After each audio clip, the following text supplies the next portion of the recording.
وعن أبي هريرة رضي الله تعالى عنه قال رسول الله صلى الله عليه وسلم الصلوات الخمس والجمعة إلى الجمعة ورمضان إلى رمضان مكفارة لما بينهن إن اجتنبت الكبائر হযরত আবু হুরায়রা রাদিয়াল্লাহু তাআলা হতে বর্ণিত বিশ্বনবী সাল্লাল্লাহু আলাইহি ওয়াসাল্লাম বলেন, কেউ যদি 5 ওয়াক্ত নামাজ যদি আদায় করে, প্রতিটা জুমার নামাজ আদায় করে, রমজান মাসে রোজা যদি রাখে, আল্লাহ রাব্বুল আলামিন তার জীবনের সমস্ত গুনাহগুলো মাফ করে দিবে।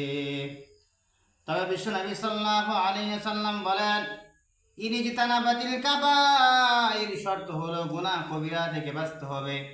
কেউ যদি 5 ওয়াক্ত নামাজ পড়ে, প্রত্যেকটা জুমার নামাজ যদি আদায় করে, রমজান মাসে রোজা রাখে, আল্লাহ রাব্বুল আলামিন তার জীবনের সমস্ত সগীরা গুনাহগুলো আল্লাহ রাব্বুল আলামিন মাফ করে দিবে।